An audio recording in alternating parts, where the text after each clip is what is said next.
Yo, what's up mga kaibigan? Nalina tayo magkwentuhan. Opisyal nang nakamtan ng Los Angeles Lakers ang 5th seed sa Western Conference matapos na talunin ang New York Knicks kahit na hindi naglaro si LeBron James sa score na 110-97. 35 points, 8 rebounds and 5 assists si Luka Doncic. 25 points, 4 rebounds and 5 assists naman si Austin Reeves at 13 points and 7 rebounds din si Rui Hachimura.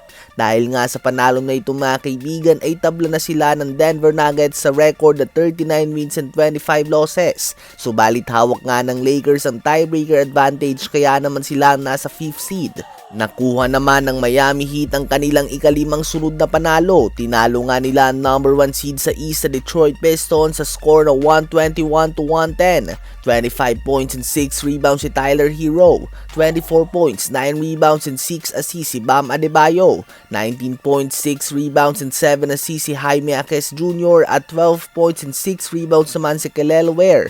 Ang Miami Heat nga mga kaibigan ay 1 win away na lamang sa top 6 ng East. Malapit na nga silang makaiwas sa play-in tournament. Habang alarming naman para sa Detroit Pistons ang talo na ito. Ito na nga mga kaibigan ang ika-4 na sunod para sa kanila.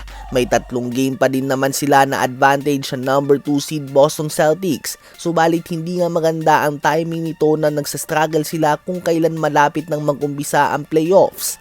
Pinulbos naman ni Victor Wembanyama at ng San Antonio Spurs si Kevin Durant at ng Houston Rockets sa score na 145-120.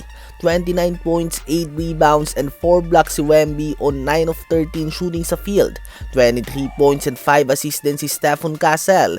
20 points and 10 assists double-double si De'Aaron Fox. 20 points si Keldon Johnson at 19 points and 6 assists naman si Dylan Harper in just 25 minutes. Halos 5 players nga yan mga kaibigan na gumawa ng 20 points o higit pa para sa Spurs. Ganun na lang nga katindi ang kanilang opensa mga kaibigan. Another win naman para sa Boston Celtics. Tinalo nga nila ang malakas sa team ng Cleveland Cavaliers sa score na 109-98. 23 points, 9 rebounds and 8 assists si Jaylen Brown. 20 points si Jason Tatum sa kanyang second game back from Achilles injury. 18 points and 7 assists si Peyton Pritchard off the bench, 16 points, 10 rebounds si Sherman at 15 points naman si Sam Hauser.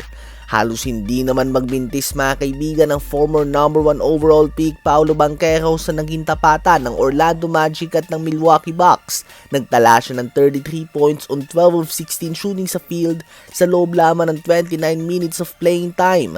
Nagambag din nga ng 20 points si Jalen Suggs at 18 points and 9 assists si Desmond Bane. Kaya naman tinambakan nga nila Milwaukee Bucks na walang Giannis Antetokounmpo sa score na 130-91.